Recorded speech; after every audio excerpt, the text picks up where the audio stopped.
All right, Chuck, I got to say, it's always good to talk to you. You have so many great insights. I love our story today. I'm excited about it. It's a short story, right? We're not going to get into a lot of details, but it's relevant. Yeah, and sometimes the lesson, especially as we go through this is why HR gets involved or needs to get involved earlier than. Yeah, or this is what happens when it doesn't, right? That's kind of the lesson today. This is what happens when HR doesn't get involved. I will Yeah, and also, what's I'm that? sorry. What do you want? No, go ahead. I was going to say that I also think that we need to have structures in our organizations, as we say, Chuck, systems in our organizations, because they're going to be powerful for us to help avoid this kind of stuff. Yeah, yeah. And today's story, folks, it actually hits very close to home for HR. John, tell them why. Well, can you believe this? It involves the EEOC. For those not in the know, that's the Equal Employment Opportunity Commission, came out of the Civil Rights Act. They're responsible for enforcing workplace discrimination laws. Yeah, and being sued by one of its own employees, that's huge. It kind of reminds me of a couple of months ago where SHRM, the Society of HR Management, got sued by one of their employees. I mean, just crazy, crazy stuff. So I forgot about that story. Did we do yeah, that story on the podcast? I think we talked about it, but we So that was one of the stories. And this is the same one, right? I mean, it's the same. Here they are. This is a government agency, and that was this association. Yes. And here they are focused on these things, and it happens to them. I think here's the lesson. Yeah. Right. What you got? Give the lesson up front. If it can happen there, it can happen anywhere. Anywhere. That's right. It can happen to you. So what do we know about this case? Tell me. So here it is, right? So an employee of the EEOC files a discrimination lawsuit after being passed over for a promotion. She alleged that a black male colleague was selected instead and that he had been groomed for the role ahead of time. So there was a job, right? There was a job available, and she was like, this is it. This is my opportunity. I'm going to get that. I'm going to get promoted in that role. At least I'm going to have a fair chance to get that role. Yeah. Yeah. So the word groom, it's doing a lot of work here, but I will, when you think about that, but a lot of companies have succession plans, right? And they know so grooming someone for a succession plan or is a legitimate thing. But when I say succession plan, I want to emphasize the word plan. Like it's usually a vetted out plan. Yeah, that reminds me, Chuck. Did I tell you I'm going to be doing a HR workshop for I want to say it's the Virginia Library System. Nice. Around succession planning. That's why it came to my mind. Excellent. I do want to talk about the word groomed, right? Because it's in the news and we hear it, right? And it's being used in a different context and that kind of stuff. So it's really more we're preparing somebody for that, right? And so kind of getting in there as well. And that word suggests that the selection process may not have been fully open, at least was not experienced by the female colleague that way. And so, Chuck, the case went to trial, but it ended in a mistrial, meaning that the jury did not reach a final decision. Probably, right? They probably 6 going one way, 6 going another way, or 7 and 5, whatever it was. They didn't reach a final question. And so then the EEOC says, look, we need this off our plate. We can't keep going out of this. We got to get this thing out of the news. Yeah. We'll settle it for $250K. Bad PR. But to be clear, settlement does not mean an admission of guilt, but I don't know. Well, take it for what it is. Yeah, and so I would say in this case, right, because I think they were trying to win it, and then it went to mistrial, and they're like, oh, we may not win this. They made mistakes, right? They made mistakes for sure. I don't think it was discriminatory in the sense that the person they were doing it against this person. Right? Mm-hmm. And so when they settle, it doesn't mean, right? It means that the organization to resolve the case rather than continue litigation. Basically, Okay. we want to save money. We don't want to have to pay our lawyers. We don't want to have to do anything. Let's just settle. It'll be cheaper. So those are the facts. Okay. But I want to talk about what it felt like inside the organization, right? And so on the employee side, right? Let's think about it from the employee side. You're an employee who filed the complaint, right? So I don't know when you're at the EEOC who you file the complaint to. I'm sure they have an ombudsman there or somebody in the organization that you do it, right? Because if you're an employee, you go to the EEOC to file that complaint, right? Yes, of course. So this employee sees this promotion opportunity. I'm going to get that job. I think that's a great job for me. I'm really qualified to get that job. And then you hear and also observe that another employee has been getting visibility. Like they've been getting these great opportunities and they're getting to do that. They've been getting development. They've been sent to training that John's coaching them, right? They have all these opportunities. Yeah. And then I guess, did they actually use that phrase? I mean, you hear that phrase, say it. Yeah, right. And so literally, when she asked about it, somebody in the leadership team said, oh, he's being groomed, there's that word again, for that role. Yeah. Okay. Right? Yeah. And so now a layer in another important fact from this case. The selected individual was a black male colleague. So now, from that employee's perspective, this just isn't about a promotion anymore. It felt like identified as part of the identity was part of the decision, right?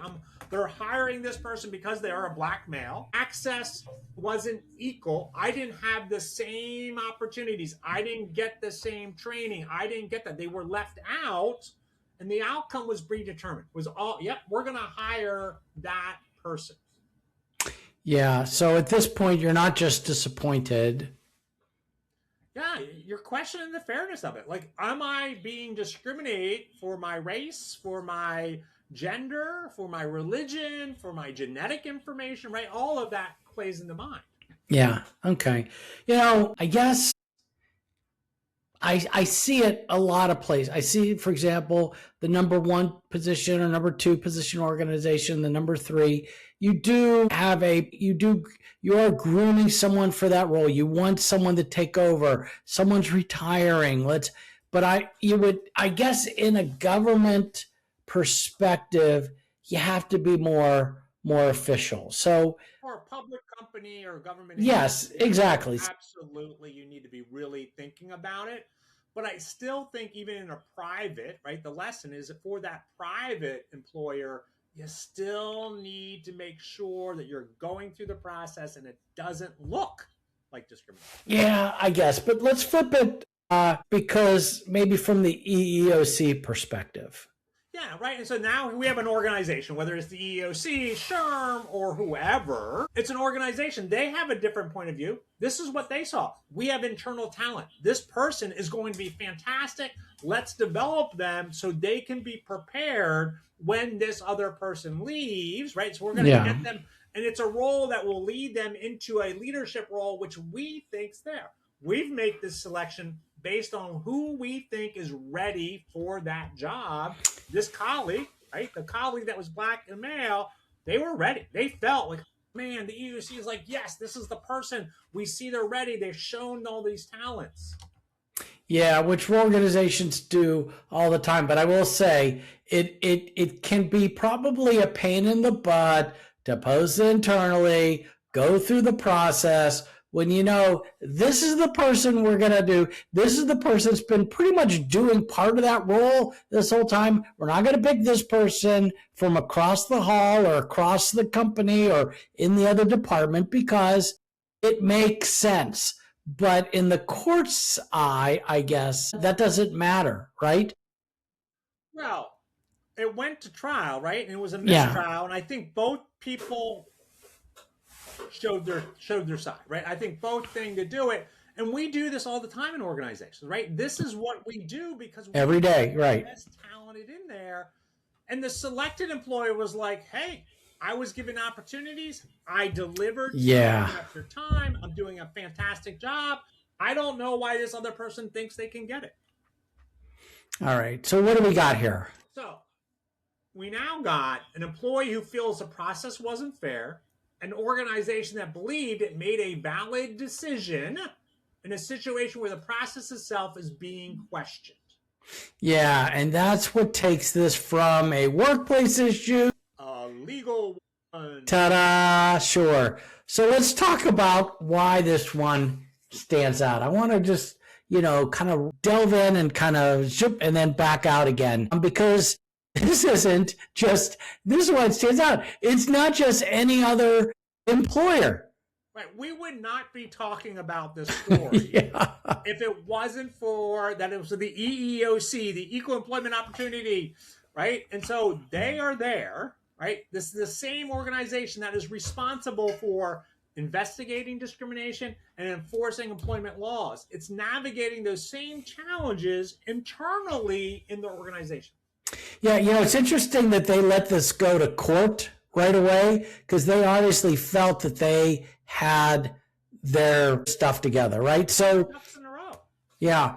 So anyways, navigating these challenges internally, which should tell everyone listening something important. Exactly. This isn't about one organization getting it wrong. This is about how complex these situations actually are, right? Because again, from the organization standpoint of view, I'm doing the right thing. I have a high potential employee. Yeah. Shown their high potential. I'm going to move them up in the organization. From the other employees, they're not privy, right? They don't know all those things that are going on. And so they're like, well, why am I not getting an opportunity? Why am I not? It must be because of race. Yeah. All right. So let's break it down and take it home. Talk about cases like this. Yeah, so a few key errors show up again and again, cases like this, right? So pre-selection versus preparation. If someone is being groomed, that may be development, but if others don't understand that process, it can look like pre-selection, right? So when we're there and we're like, all right, well, this person has high potential. We're looking across the organization. We see these 3, 4, 5 individuals. Like, all right, who has high potential in that? And defining what that high potential is, right? What are the success factors that you're looking for? When we talk about succession planning, it's always like, who's going to be available to make those decisions, right? Those decisions that you're going to need to make in the future, right? So kind of looking at all of those. And then you need to think about visibility, right? So again, in this story, we do not know exactly what was communicated internally. But clearly, the employee experienced a gap of what she expected to happen and what was happening. Okay. What else, John? Anything else that comes to mind? The other thing that I want you to think about is again, I kind of said this, but what was the criteria? Yeah. If the employees don't know what is necessary to get into that role, then all the employees are going to be like, oh, I can do that job. I think I can do that job. But if you're not clear, like, these are the skill sets you need, this is the knowledge, this is the type of decisions you're going to have to make. How do you make those decisions? Are you showing those decisions? And if you're not clear about it, people assume like, oh, well, and I think what helped the EEOC in this case is they probably had good documentation about why they were putting that person into that role. And there wasn't clear documentation, other documentation saying, well, we're not moving that person up because they're a white female, or we're only moving this person up because they were a black male, right? And so kind of looking at that, make sure those things happen. All right. And folks, in case you missed it at the beginning of the podcast, John is a leadership guru. He does classes, he does coaching, personal coaching, that sort of thing. And he is doing a workshop on succession planning, which that sounds like that's what this issue is.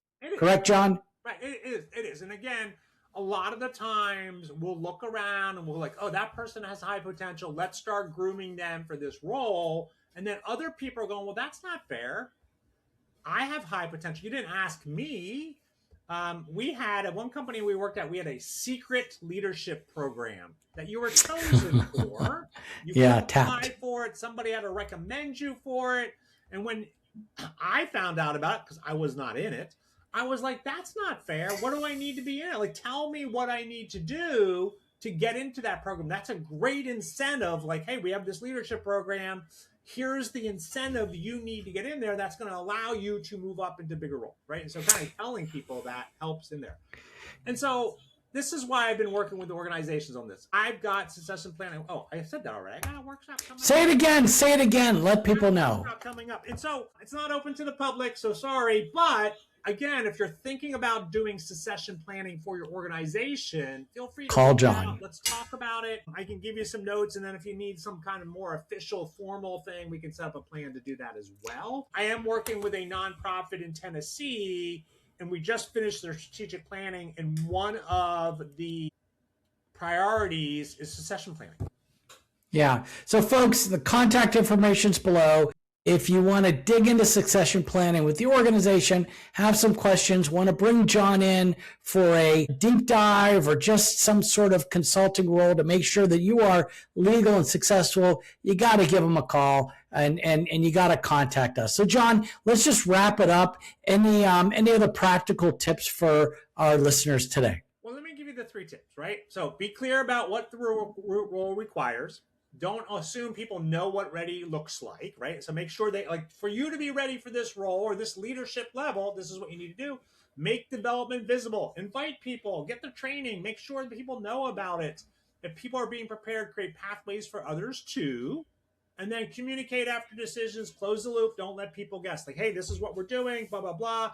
Sometimes people ask about these things and we don't want to get conflicts. So we won't say, like, because we're not feeling clear on what our answers is, why they didn't get it. And so think about that and go, why didn't they get it? And just tell them, like, look, you didn't get it. This is an opportunity. I was working with a executive that was in their plan to be promoted into the partnership level of the organization. And so during my coaching engagement, 6-month, I think it was a 9-month engagement, she found out in the middle of it that she wasn't going to get promoted to partnership, not because anything she did, right? And so she found this out. We had a coaching session the next day. We had such a great, wonderful conversation. In fact, one of the other shareholders was coaching with me, right? So we had this, and it was such a strong conversation because she goes, I'm disappointed that it's not happening now. I understand that it has nothing to do with my preparation. I'm ready. They know I'm ready. It's just the money wasn't available. They didn't have enough clients in that section to have another shareholder. And so they're like, we're not going to do it. But just that conversation of being disappointed in that moment. Yeah. And walking through, and what does that feel like? And so again, right, but you have to have those conversations. If they're like, didn't tell her and just you went through all these things, you did all the things you needed to do. Now she's like, well, I don't know why I didn't get it. It kind of leaves people wondering, and it feels untrusty, and that those kind of people leave the organization. So yeah, no, and I like your last point. Communicate after decisions, close the loop, don't let people guess. That alone probably changes how situations like this are experienced. Absolutely, 100%. Yeah. Okay, so this is one of those stories, folks, where the facts are only part of it. Yeah, and again, it's how those facts were experienced by the organization, by the employee, right? Those kind of things happen. Yeah, when those two don't line up, what happens? Things escalate because people aren't sure and they're not trustworthy and they don't know. Then they're looking for a solution, right? Our brains are really good at that, looking for a solution, and they're like, oh, it must be discrimination. And it maybe somebody said something along the way. Right? Somebody made an offhand comment like, oh, well, I heard they're picking him because he was a black male. And then all of a sudden that gets in their brain and they're like, oh, well, now, right? And so now here's the thing. Sorry, Chuck. Here's the thing that even if you aren't doing it for discriminatory reasons, the person may assume that. And if they assume it and they go to the EEOC, right? Now you're in a court case. Now you're paying your lawyers lots of money to fight it. right? Yeah. So it's better to have a clear succession planning ahead of time. Yeah. Yep. All right. Final words, Mr. Smikian. Nope. Thanks for joining us on the HR Stories podcast, where there's a lesson in every story. Don't forget to check out the Ultimate Guide to HR Checklist edition on Amazon, or go to ultimateguide2hr.com. There you go. And don't forget to reach out to John if you want to set up a succession plan at your company. Woohoo! Let's do it.